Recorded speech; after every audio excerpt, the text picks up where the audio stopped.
si bien que se trate de esto, no solamente va a estar comprometiendo a la parte renal, sino que la vamos a considerar como una enfermedad sistémica.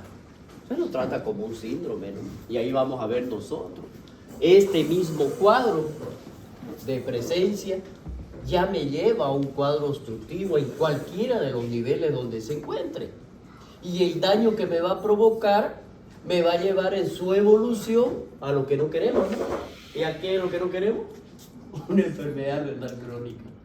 Porque eso va a ser la evolución final si es que no le damos una solución. Y si lo llevamos a esa enfermedad renal crónica, ya va a venir y va a conllevar todos los problemas sociales que hemos visto nosotros.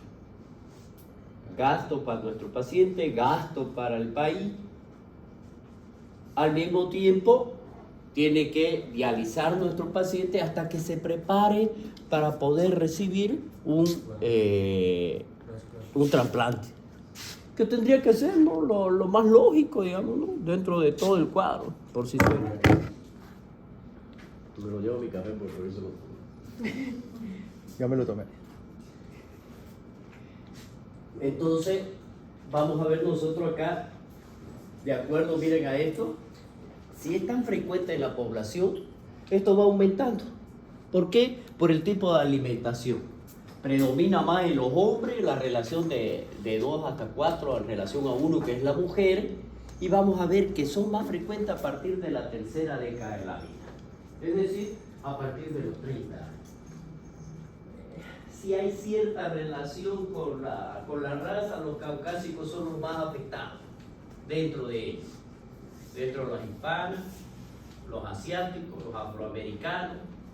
Y vamos a ver, como dijimos, ¿no? Están implicados los factores ambientales, efectos genéticos, mutaciones de 4 genes de los cromosomas X, donde ya causan la forma monogenética de nefrolitiasis. Es decir, nosotros vamos a ver aquí que existe una predisposición genética a formar cálculo, pero para eso tenemos que tener factores que puedan colaborar a que esto se desarrolle, ya sea la alimentación, ya sea el tipo de vida que llevamos nosotros.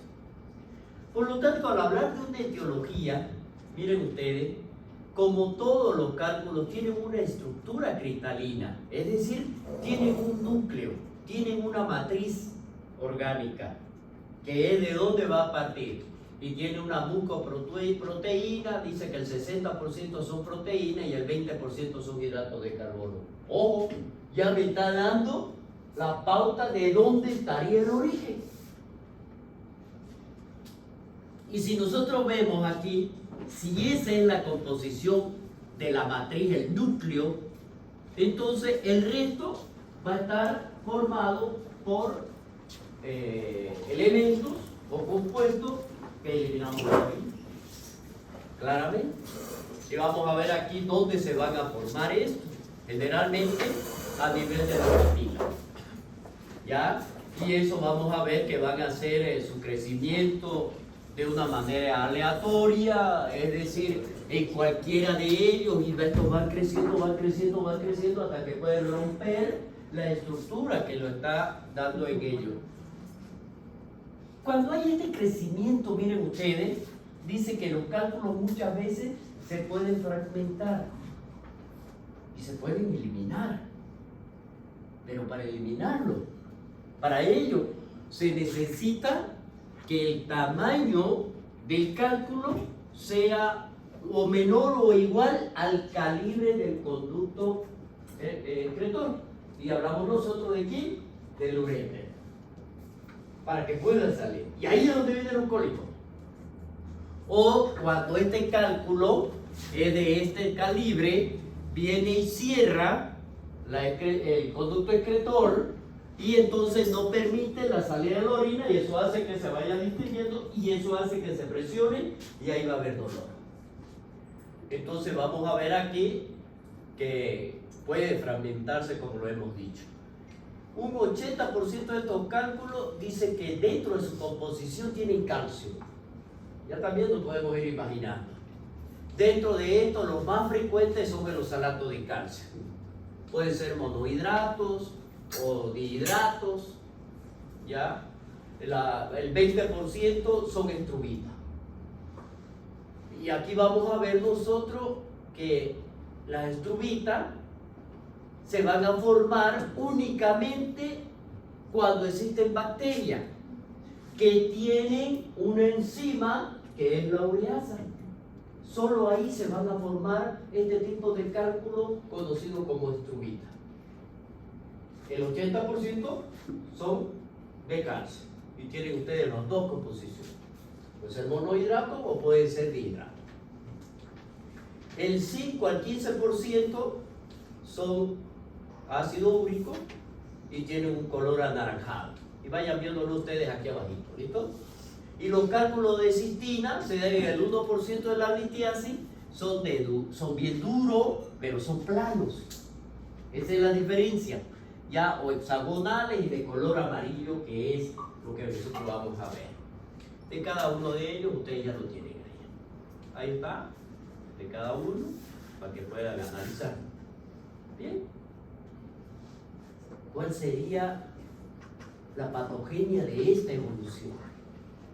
Que vamos a ver nosotros que si hay un cálculo dentro de los riñones, va a romper un equilibrio entre lo que viene a ser la solubilidad y las precipitaciones de las sales mismas, y por lo tanto vamos a ver que cuando existe mayor cantidad de uno o de otro de los factores que van a dar lugar a esta saturación de estas sales, entonces nosotros, y que se van a concentrar en la orina, entonces viene la formación de lo que son los cristales, y de esa manera se vienen agregando las otras sustancias que es la que se están eliminando por la orina, y de esa manera nosotros lo podemos detectar clínicamente. ¿Cuándo? Cuando el paciente refiere a algún signo, sintomatología que va a presentar. Miren ustedes esto. Hablábamos de una saturación, hablábamos de la formación, de cómo es que el núcleo está conformado y cómo es que se va a provocar esa cristalización. Magnífico, veamos qué es lo que sucede en cada uno de ellos. La saturación dice que la orina contiene sal orlitógena en el momento en que éstas se sobresaturan de esta sustancia, y por lo tanto eso va a hacer que ayude a la formación de un cálculo. Pero esto va a estar limitado a la solubilidad y va a estar determinada por qué. Primero, por el pH. Segundo, por la temperatura. Y por último, la concentración de esa sustancia que vino y saturó. Bien, hasta aquí tenemos la saturación. Luego viene el otro, la nucleación. ¿Cuándo ocurre? Cuando las moléculas que nosotros estamos hablando, cualquiera sea de ellas, que están en solución, no se pueden mantener aisladas entre sí, se van a juntar, y por lo tanto estas se van a agrupar, cada una de ellas como si se atrayeran, ¿ya? Entonces se agrupan y forman la estructura cristalina primativa. Esa estructura cristalina primativa, por la agrupación de esta molécula saturada, que no se puede mantener separada, se juntaron y formaron el núcleo. Entonces, ¿cómo es lo que van a hacer aquí para la inhibición de la cristalización? ¿Qué es lo que hace la orina? En la orina hay una sustancia que prácticamente impiden el crecimiento del cálculo, y sustancias que son quelantes, que se unen con los iones litogénicos. ¿Para qué? Para que pueda llegar a formar un complejo soluble. Estos inhibidores hacen que los cristales de oxalato, vamos con los cristales de oxalato de calcio, en primer lugar, que son los glucosaminoglicanos, la nefrocalcina y las proteínas transhormon. ¿Qué significa esto? Miren ustedes. Cada una de la composición de estos cálculos tiene, dijimos, un componente primitivo, un componente original. Cada uno de ellos va a depender, para que se llegue a tener esta nucleación, del pH y de la temperatura y de la eliminación de esta sustancia. Para que esto, dice que la orina normalmente hace de que no se cristalice para que puedan eliminarse. Pero aquí hay inhibidores de esta cristalización. Entonces, ¿y aquí cuáles van a ser? Principalmente estos componentes, los cuales no pueden hacer nada. Son los componentes cálcicos, y entre esos los glucosaminoglicanos, que vendrían a ser, y las nefrocalcinas. ¿Cómo es que se llega a provocar una alteración del pH urinario? ¿Cómo es que va a permitir que acá se desarrolle? ¿Sí? Es claro, influye de una gran manera en lo que vienen a ser en la formación de los cálculos de ácido úrico y de estrubita. ¿Por qué? Porque van a formar dentro de ello los cálculos, si bien lo de cistina, y que no hay en la formación de los oxalatos de cálcico. Miren ustedes, si el pH dice que influye directamente en la formación del ácido úrico, perdón, en la formación de cálculos de ácido úrico y de estrubita, pero también en lo que son de los cálculos de cistina y también en los cálculos de oxalatos de calcio. Por último, en todo, porque es la base. Entonces, si yo tengo un pH o muy ácido en la orina o un pH o muy alcalino, me va a dar la formación de cualquiera de ellos. ¿Me entienden? Es decir, siempre hay que mantener el equilibrio para que no haya esto, para que se vuelvan solubles y pueden eliminarse. Pero si hay una modificación en el pH, ya sea hacia arriba o ya sea hacia abajo, vamos a tener la formación de estos calcios. Miren ustedes, otro que me lleva a que se formen aparte del pH es cuando se disminuye el volumen de orina. Eso lo vamos a ver ustedes. Por lo tanto, esto aquí va a favorecer si nosotros eliminamos el volumen urinario, que hay una disminución del volumen urinario. Por lo tanto, eso lleva ¿a qué? A una mayor concentración. Entonces, si hay una mayor concentración, favorece a lo que nosotros no queríamos, la cristalización, ¿no es verdad? Y por lo tanto, esa cristalización que ya está dada, favorece la disminución del volumen a que se queden quietos, pues. Se la conoce con el nombre de éstasis, ¿no es verdad? Entonces aquí vamos a ver que esta reducción aumenta la concentración de la célula y favorece el crecimiento ¿de quién? Del núcleo primitivo, que puede ser calcio, que puede ser estrubita, que puede ser lo que quieran. Ese es el que va a favorecer aquí. Y por lo tanto, ¿qué es lo que hace? Dice que el resto, ¿no es verdad que es el núcleo? El resto, ¿qué es lo que hacen? Vienen y se acumulan alrededor de este núcleo. Y eso es lo que está haciendo acá. Retiene el sistema urinario los núcleos cristalinos. Ya está. Entonces, si nosotros vemos... Doctor, una consulta. ¿El exceso de sal, de sodio, no tiene nada que ver con la formación de cálculo? No lo han demostrado, pero ojo, está relacionado con lo que vienen a ser los oxalatos y los hidrohidratos de calcio, que viene de cierta manera, porque como son electrolitos, ¿no es verdad? Mayor concentración de lo mismo, me lleva a ¿qué? Si yo consumo mucha sal, ¿a qué me va a llevar? A que mi orina sea alcalina. Bueno, ya ustedes imagínense qué es lo que puede pasar. Me va a alcalinizar más la orina y por lo tanto, ¿qué me está modificando? Bueno, es que lo pongo allá porque tenía pecho. ¿No es verdad? Por eso dije. Entonces, sí interviene, pero no directamente.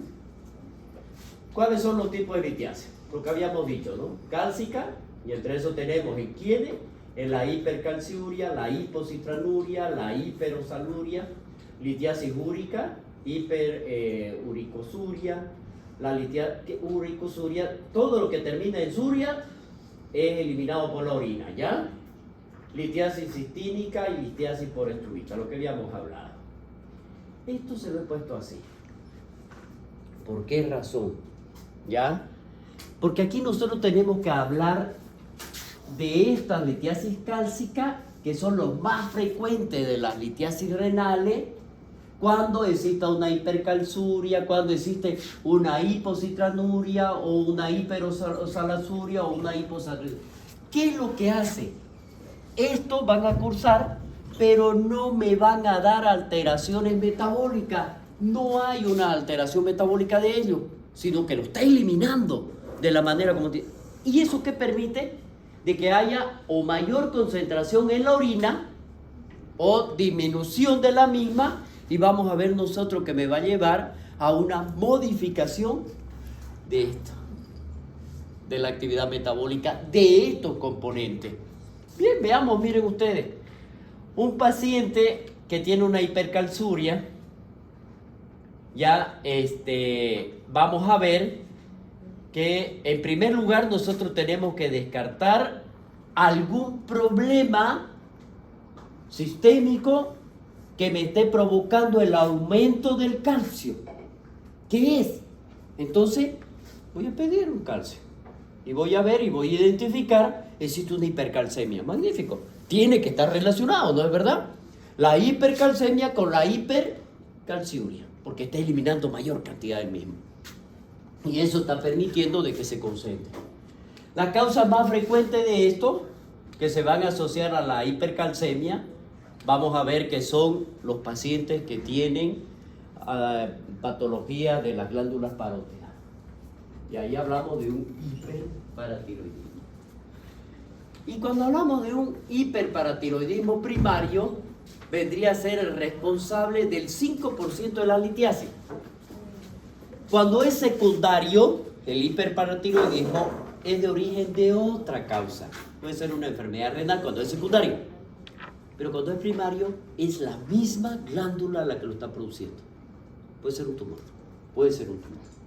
Que eso es lo que pide cuando se pide el estudio de esto en gammagrafía. Los cálculos están compuestos ¿por quién?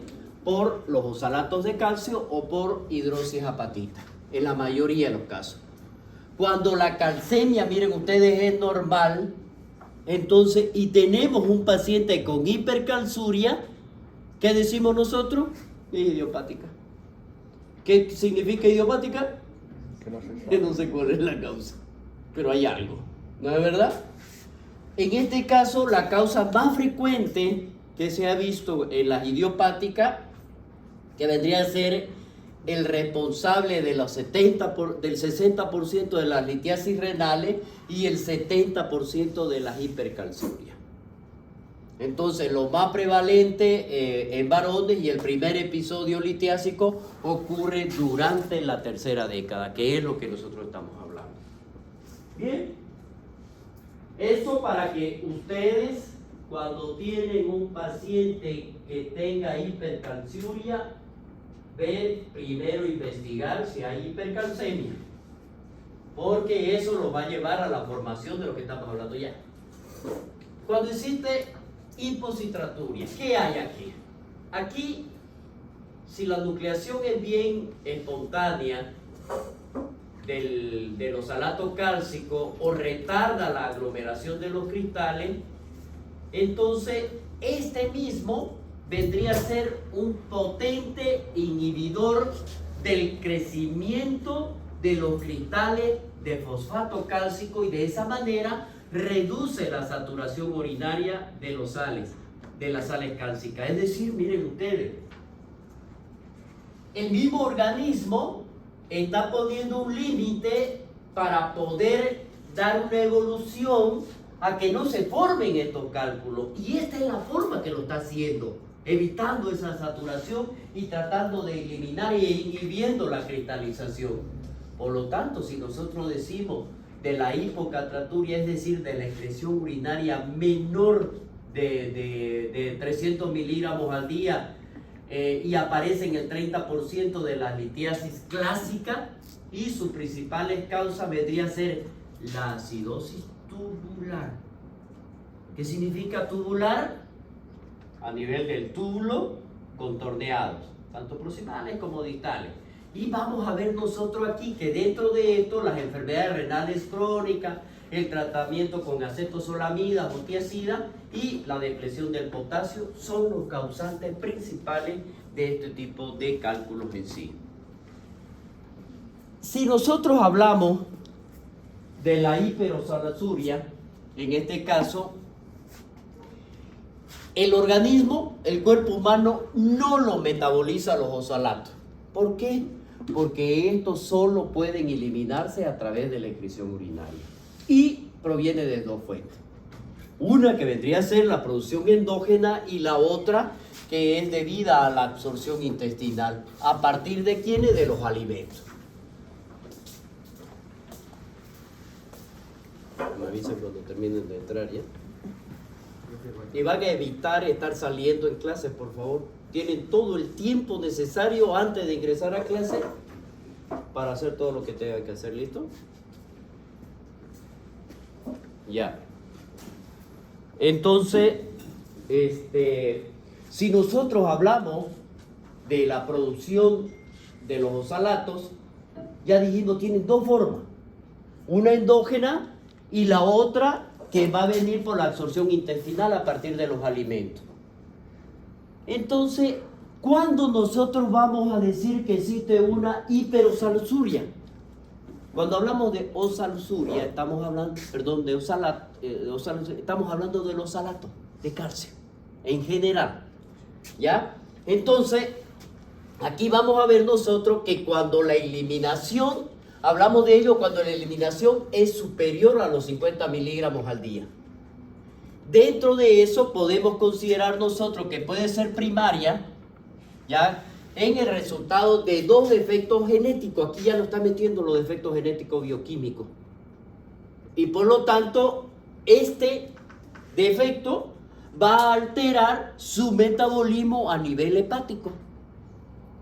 Ya viene otro, lo que está provocando que no se está metabolizando y por lo tanto lo está eliminando. No lo está metabolizando, esa es la primaria.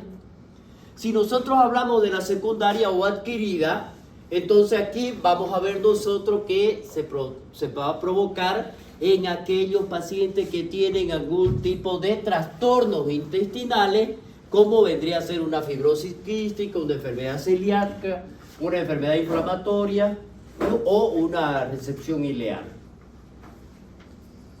Esta clasificación fisiopatológica de lo que son las litiasis cálcicas que hemos visto nosotros en la hipercalciuria, la hiperoxaluria y la hiperurcosuria o la hiposatriuria, cada una de ellas, ¿cuál es su composición más clásica? Por ejemplo, en la calciuria con normocalcemia, idiopática o acidosis tubular o otras que son los diuréticos de asa, con hipercalcemia, el hiperparatiroidismo, otro, o hipercalciuria idiopática. De cada uno, ya lo hablamos de cada uno de ellos. Lo mismo con la hiperurgencia, la producción endógena aumentada, ya dijimos. Simplemente lo que estamos haciendo es que ustedes tengan un esquema cómo poderlo comprender lo que se ha explicado anteriormente. Cada uno ya, no hay donde más, no hay modificaciones. Bien, el otro componente, ¿y por qué es que se lo estoy dando así? Porque muchas veces corremos nosotros el riesgo de que vengan los pacientes y nos digan, doctor, pues si yo tengo me sacaron los cálculos y otra vez me han crecido de nuevo. No lo hizo todo. Y no es eso, sino que miren ustedes lo que tenemos atrás de la formación de un cálculo. Es decir, aquel paciente que formó cálculo una vez va a formarlo de nuevo. ¿Por qué? Porque existe una predisposición. Son formadores de cálculo. Y eso es lo que siempre tenemos que tomar en cuenta. Siempre. La hiperuricosuria, en este caso,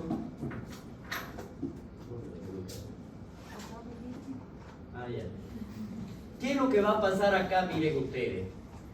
El ácido úrico, para que hablemos de una hiperuricosuria, lo que se elimine tiene que ser superior a 800 miligramos en el día, en el varón, y 750 en la mujer. Por lo tanto, aquí nosotros debemos considerar no solamente el valor urinario, sino también los valores plasmáticos de ácido úrico como base, ¿no? Y aquí vamos a ver nosotros cuándo, en qué estado o en qué patología existe una sobreproducción de ácido úrico. Por eso no es tan fácil. No es tan fácil cuando uno encuentra este de aquí, porque estamos hablando del ácido úrico. Y la más común que vamos a ver nosotros es la hiperuricemia. ¿Cuáles son? Ya dijimos, ¿no? Si el calcio es de origen de calcio, yo tengo tres situaciones que pueden suceder. Si yo tengo ahora que es el ácido úrico, lo primero que yo tengo que ver es que el ácido úrico esté aumentado en sangre, ¿no es verdad? Para hablar de una hiperuricemia. Eso es lo que estamos haciendo aquí. Entonces vemos, averiguamos. ¿Y quiénes son los encargados de producir ácido úrico? Las proteínas. Por eso le dicen al que tiene gota, enfermera, gota o ácido úrico, ¿me dice? Procurando comer carne roja. Bueno, ¿por qué? Porque dice que es el que tiene mayor poder. En general son todas las proteínas. Todas las proteínas, ¿ya? La proteína excesiva, la ingesta excesiva de proteína. En ese caso hablamos de la gota primaria y el síndrome mieloproliferativo y la quimioterapia de los tumores malignos, que son productores de ácido úrico. Entonces aquí los cristales, ya sabemos los cristales, ¿no es verdad? ¿Cómo es que se forman? ¿Qué hacen los cristales? No pueden estar separados, se juntan para que vengan los demás y se acumulen alrededor. Esas tres fases que hemos hablado es muy importante para saber cómo. Entonces los cristales de ácido úrico se forman en un pH ácido. Si tengo un pH alcalino, no se van a formar. Bueno, ya me está dando la pauta de lo que yo tengo que hacer para que no se formen, digamos. ¿Qué es lo que voy a hacer con mi paciente que tiene una hiperuricemia? Tratar de que el pH sea más alcalino. Por lo que pueden formarse incluso en presencia de normouricemia o normouricosuria, especialmente en los pacientes con excesiva ingesta de proteínas de origen animal y pH urinario persistentemente por debajo de 5.5. Ácido. Entonces, ahí es donde vamos a jugar, en este cuadro. Bien, ¿cómo lo vamos a clasificar fisiopatológicamente? Decimos litiasis úrica por hiperuricemia, litiasis úrica por hiperuricosuria sin hiperuricemia y la úrica con deshidratación o acidez excesiva de la orina. Ojo con esto. La deshidratación no solamente significa que mi paciente está transpirando mucho por sudor, se va a provocar una... No, en aquel paciente que tiene una insuficiencia cardíaca congestiva descompensada o insuficiencia cardíaca congestiva donde existe la mayor retención de líquido, o como hablábamos en los pacientes con insuficiencia renal crónica, existe retención. Por lo tanto, disminuye el volumen plasmático y eso significa deshidratación. Por lo tanto, también nosotros tendríamos que considerar. La citínica. Esta ya es una enfermedad hereditaria, es rara, es autosómica y la principal característica es la recurrencia de los cálculos. Y aquí vamos a ver que la solubilidad es muy baja cuando el pH urinario es inferior a 7.5. El diagnóstico, ¿cómo lo vamos a realizar? Principalmente con una historia clínica. Una historia clínica con una historia familiar de nuestro paciente, la identificación de los cristales hexagonales, patognomónico en el sedimento y la cuantificación de la citina urinaria. Vamos a ver aquí que se consideran valores normales de eliminación de la orina urinaria de citina a una excreción inferior a los 200 miligramos al día o a un cociente menor de 800 miligramos por gramos de creatinina. Y, es decir, ¿cuántos gramos de creatinina son normal? ¿Hasta cuánto? 1.2. ¿Ya? Hasta 1.2 como máximo. Entonces, esa relación la tenemos que hacer. ¿Ya? Las infecciosas por estrubitas, ya dijimos, ¿no? Aquí se necesita que existan bacterias productoras de ureasa. ¿Se acuerdan en el intestino quién es el que produce ureasa? El Helicobacter, ¿no? Ya. Hablando de eso, ¿para cuándo va a ser el examen? ¿Ah? Martes. ¿No era lunes? Es que el martes son las elecciones. No, el lunes son las elecciones. Por eso, el lunes son las elecciones y tenemos alumnos que están en las planchas o que también son parte de la mesa electoral, entonces nos va a tomar tiempo. Entonces, martes. ¿Quieren martes o jueves? Jueves. Por eso le digo yo, es que después me van a decir ustedes, no todo, ya, depende de ustedes. Depende de ustedes. Martes. ¿Ah? Lunes. ¿Lunes nomás? Lo ponemos en votación. Ya. Me avisan entonces, ¿ya? ¿Por dónde vamos? Por acá.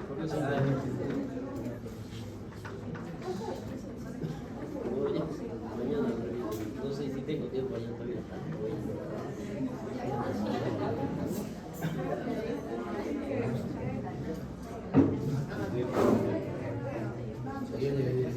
Neumonía.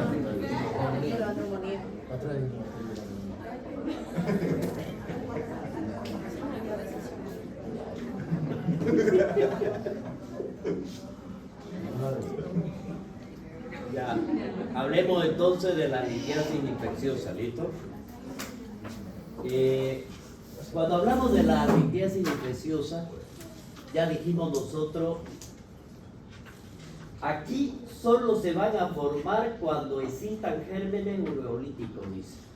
Pero habíamos hablado nosotros de una formación, perdón, de una característica y una condición, que sería aquellas bacterias que vayan a producir ureasa. Son los próteos, la Klebsiella, la Serratia, ureoplasma, menos frecuentes los estafilococos, la pseudomonas y las enterobacterias. Entonces, ¿qué es lo que hacen esto? Producen una enzima que es la ureasa, la cual viene e hidroliza la urea y libera el amonio. Y también le ayuda al bicarbonato. Por lo tanto, si eso sucede, ¿cómo va a ser mi pH urinario? Alcalino. Hace que se aumente el pH urinario y lo lleva a que se forma más alcalino.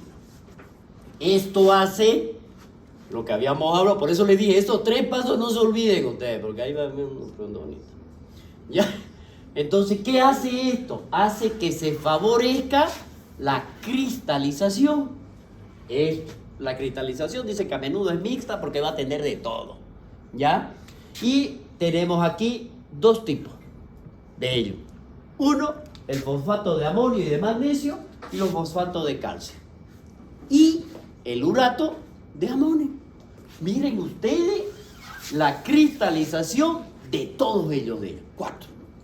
Puede ser que una predomine sobre la otra, puede ser que sea uno, puede ser que sean todas. Pues eso que es mixto. ¿Ya? Da lugar a los cálculos de Strovita, fosfato, amónico, magnésico, son de gran tamaño, se ramifican, adoptan la forma de la pelvis, los cálices renales, y que los conocemos nosotros como los cálculos coraliformes.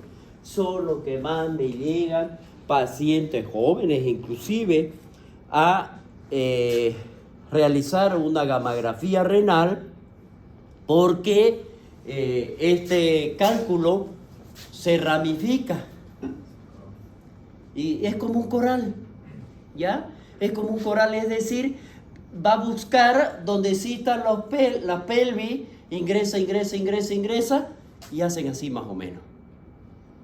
Tratar de retirar eso, olvídense. Bueno, es muy aparatoso lo que lleva todo esto, por eso se lo conoce como cálculos coraliformes. Estos son un foco persistente y permanente, un foco séptico, causan obstrucción de la vía urinaria, llevan a la anulación de la función renal e inclusive nos llevan a una insuficiencia renal crónica. Sí, son bilaterales. Por eso es el estudio de gammagrafía para ver la función renal. Cuando son bilaterales, ¿cuál de los dos es el que está más afectado para retirar uno? ¿Por qué van a hacer eso? Y al otro le colocan un pictate. Y de ahí tratan de darle algún tipo de medicamento y bombardear. ¿Para qué?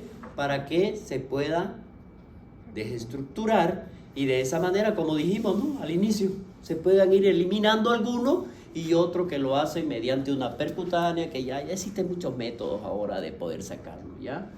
Y que ahora lo realizamos acá en Santa Cruz igual. Ya existen métodos para tratar de salvar el riñón. Bueno, otra forma de litiasis en el síndrome de Lesch-Nyhan, que es una enfermedad hereditaria que se transmite de una manera autosómica y que se va a caracterizar bioquímicamente porque existe una deficiencia de un déficit completo de lo que son las hiposantinas, la guanina, la fósforo ribosil, transferasa, que vendrían a ser lo que van a transformar prácticamente o van a llevar adelante las actividades de la célula, principalmente de las neurológicas. Son las que le van a dar prácticamente la energía ya dentro de ellos. Entonces, ¿qué es lo que hacen? Vienen y afecta principalmente al sistema nervioso. Por lo tanto, vamos a tener alteraciones neurológicas graves. ¿Y a qué me va a llevar? A una parálisis cerebral, a una coriosteosis espástica, una automutilación asociada a una hiperuricemia, y vamos a ver ahí las diferentes manifestaciones clínicas que van a tener. La otra son las antinurias, ¿ya? En este caso es una enfermedad hereditaria, también autosómica, y vamos a ver que tiene un defecto de la xantinosidasa, que es una enzima que viene y bloquea el paso de la xantina a ácido úrico. Entonces, si lo bloquea ese paso, va a permitir de que ésta se mantenga y formen los cristales. Y vamos a ver aquí, ¿no?, analíticamente, qué es lo que tenemos: el aumento de la excreción urinaria de la xantina, que se asocia a una hiporuricemia o una hiporuricosuria. Vamos a ver aquí las alteraciones clásicas que van a tener. Y la otra son las farmacológicas, ¿no? Las litiasis medicamentosas son el 1.6% del total de las litiasis. Aproximadamente dos terceras partes de los cálculos van a estar formados por fármaco y un tercio está de restante por fármaco que puede promover la formación de la estructura. Es decir, el fármaco directamente va a venir a formar lo que es este cálculo o va a colaborar a que el resto de los cálculos que teníamos y que conocemos se formen, ¿ya? Esto hace de que algunos medicamentos que se asocian directamente a la formación del calcio. Aquí vamos a ver, a la formación del cálculo. Litiasis cálcica, los diuréticos, la vitamina D, glucocorticoides, antiácidos, las úricas, salicilato, el probenecid, contraste, litiasis que forman por el fármaco, los trianterenos, aciclovir. Estos forman directamente el cálculo. Entonces, si nosotros tenemos a un paciente que es formador de cálculo, ¿qué es lo que vamos a hacer? ¿Le vamos a dar uno de estos? No, evitamos. Ojo, no se olviden de evaluar riesgo-beneficio. El beneficio que el medicamento que yo le estoy dando es el que le va a salvar la vida a mi paciente, porque necesito un diurético de asa, porque mi paciente, bueno, pero podemos darle otro diurético, digamos, ya. Pero valoro riesgo-beneficio, ¿ya? Pero si es uno de estos exclusivamente, ver y modificar el tratamiento comunitario. Sí. En la litiasis cálcica, se supone que a los pacientes que tienen artritis, artrosis, les dan calcio con vitamina D. Sí. Entonces, No habría que dar, ¿no? no se le da. Entonces se ve otro tipo de tratamiento, se ve otro tipo. Por ejemplo, mi madre, voy a dar un ejemplo particular, ella sufre de proceso degenerativo, de una artropatía, ¿ya? Y aparte de eso tiene una espondiloartrosis a nivel lumbar y es formadora de cálculo y de calcio. Y el tratamiento para este tipo que tiene osteoporosis, tiene osteopenia, el tratamiento de esto es acompañado de queso. Entonces, ¿qué es lo que hace? Una vez al año le hago colocar la alendronato, volviendo venosa, que viene a ayudar de una manera adecuada. Por eso tenemos que ver, ¿no? Y ir analizando cada uno de ellos para poder ver. Miren ustedes el cuadro clínico. Si nosotros hablamos así directamente, el dolor es súbito, se irradia a la fosa lumbar, al flanco, lo vamos a clasificar como cólico, es insoportable, ya viene, dice, como hablábamos, en la cara interna del muslo, la región inguinal, las zonas genitales, es importante, ¿no? Es insoportable de la misma manera porque va a variar de intensidad y los fenómenos que lo van a acompañar, olaquiuria, disuria, a veces hematuria, náusea, vómito, sensación de desmayo, palidez, sudoración. O sea, mira un paciente con un cólico renal y el que lo sufre dice, ¿sabe qué, doctor? Yo soy hombre, pero es peor que parir porque no sé qué es parir. Claro, no sabe, pero la mujer que lo sufre dice, doctor, yo prefiero parir 10 veces que tener este tipo de dolor. Entonces uno compara el dolor, porque el dolor de parto es dolor de parto. ¿Ya?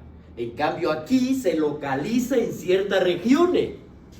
Y va. Y lo peor de esto es que tiene 3 estrechamientos el uréter. Superior, medio e inferior. Las 3 veces va a parir. Es decir, al pasar un estrechamiento, le pasó el cólico. Pero ahí duele. Le pasa. Llega al segundo, otra vez. Llega al último, es lo peor. ¿Ya? Entonces veamos nosotros. Otra manifestación de la litiasis son dolor lumbar continuo, infecciones urinarias, uropatía obstructiva, expulsión de la arenilla. El diagnóstico tiene como objetivo confirmar la presencia. Ya nosotros tenemos prácticamente la clínica, ¿no es verdad? Entonces vamos a evitar, ¿qué cosa? O si existen complicaciones, detectarlas. ¿Cuáles son las complicaciones que se asociaron? Vamos a identificar las alteraciones que son causantes de la formación del cálculo para poder aplicar nosotros el tratamiento. ¿Ya? Entonces, por eso es la importancia de que ustedes conozcan cuál es el proceso. ¿Por qué no se lo charlen? Bueno, no lo charlen tiempo. ¿Ya? Entonces, si ustedes no conocen eso tampoco. Bueno, ¿qué es lo que vamos a hacer entonces? Una historia clínica, laboratorios y la técnica de imagen.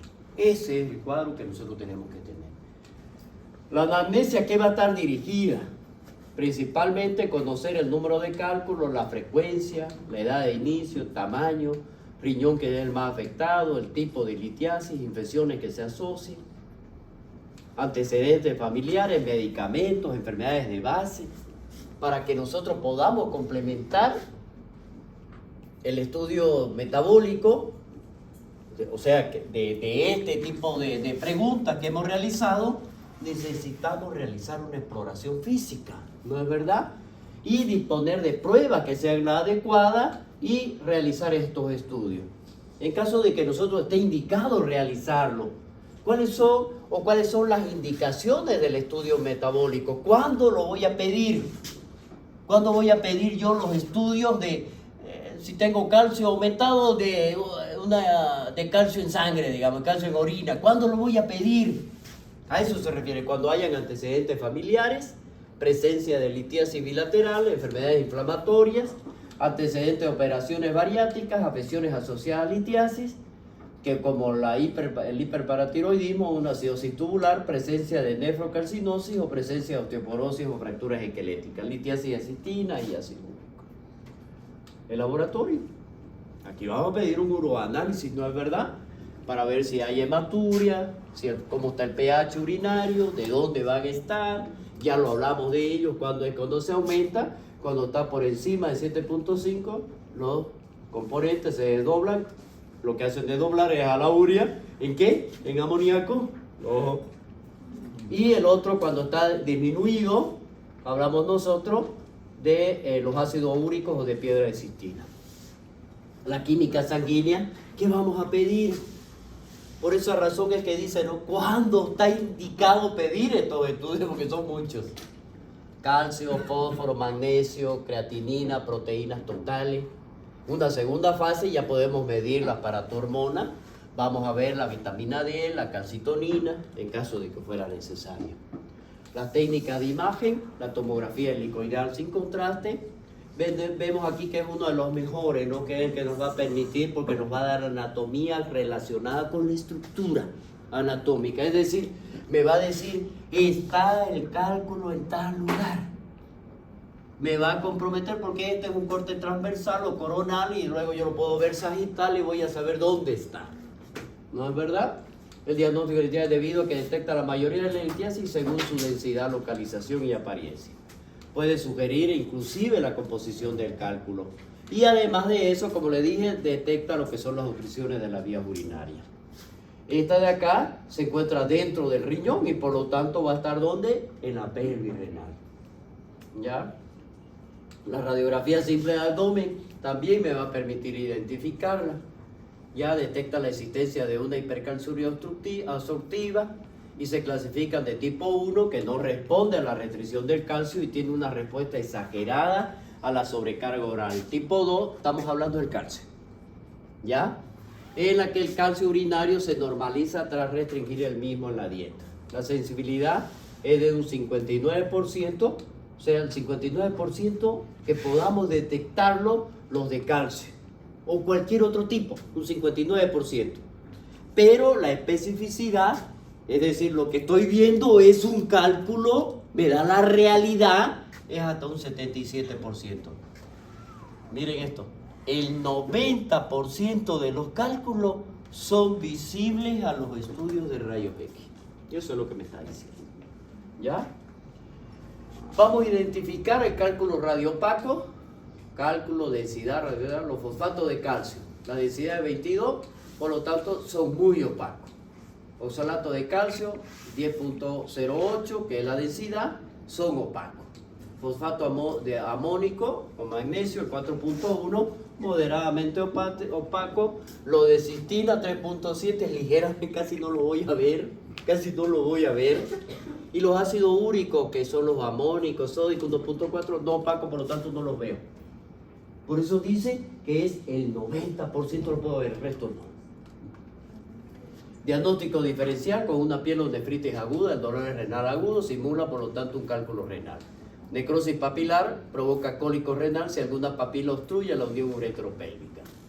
Adenocarcinoma renal puede sangrar dentro de su parénquima provocando dolor agudo que simula la obstrucción por algún cálculo.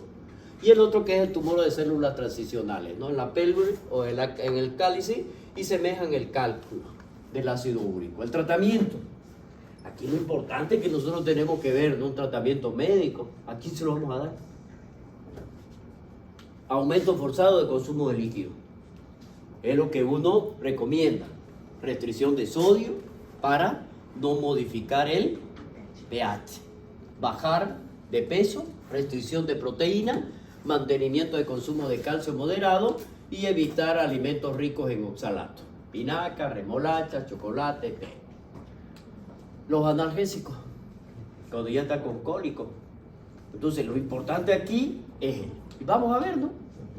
Si tiene un episodio agudo, diclofenaco, indometacina, ibuprofeno, clorhidrato, metamizol. Lo más importante en esto es hacerle pasar el dolor. Muchas veces hemos recurrido hasta la morfina. Muchas veces. ¿Ya? Porque el dolor es tremendo. Muchas veces. Pero si nosotros sabemos, como por ejemplo un ketorolaco, que viene a ser un analgésico de 60, un ketorol, juntamente con un diclofenaco, que es un antiinflamatorio, y nosotros le hacíamos y le aumentábamos un antiespasmódico, podría ser un epamolozadín o un viadil, que es el oxalatricina, ¿ya? Entonces, juntamos los tres, una sola inyección, un paciente quedaba feliz. Pero si no sería eso, recurríamos recién a la morfina, ¿ya? Los AINE, diclofenaco, en cólicos nefríticos, reduce el índice de resistencia en los pacientes con cólicos, ¿no? Los opioides, ya cualquiera de ellos, la petidina o el tramadol, los espamolíticos, en este caso el músculo liso ureteral, tenemos la dotravirina, la iosina, que dentro de todo esto, de los opiáceos, que vamos a juntarlo, es lo que yo le estaba comentando. Podría juntarlo con un tramadol, un ketorolaco, más un antiespasmódico, más el diclofenaco. Y aquí está indicada la iosina. ¿Ya? Los invasivos, tratamiento invasivo del cólico renal, la nefrolitotomía percutánea, que es la que le estaba comentando ahorita. Ya esto es lo último. Bueno, de las últimas, no es que sea lo último, es de la última. ¿Ya? Pero no le abren a uno como antes, que tenían que abrirlo por acá, entrar, llegar a la fosa, porque es retroperitoneal, es complejo. Entonces, ¿qué es lo que hacen ahora? Directamente entra el riñón, ¡pam!, lo sacan. Extracción de los cálculos renales, segmento superior del uretro, utilizando el endoscopio. Introducido directamente en la pelvis renal y cáliz. ¿Qué es lo que van a realizar? Forma directa. Y se coloca y se deja un pigtail. La litotricia, en este caso el cálculo se elimina por la uretro-renoscopio, que es un endoscopio que se inserta a través del uretro y la vejiga hasta el uretro. Entramos, llegamos y retiramos. Generalmente cuando están en las vías urinarias. ¿Ya? Y se trae, es como una malla, igualito que sacar un cálculo de la vía biliar. ¿Ya? Recesión del cálculo de todo el riñón. ¿Ya? Este resume la etiología, el diagnóstico y tratamiento de la litiasis. Lo que hablamos de cada uno de ellos. Esto para que tengan ustedes como recuerdo y para que lo lean después de que han leído el tema.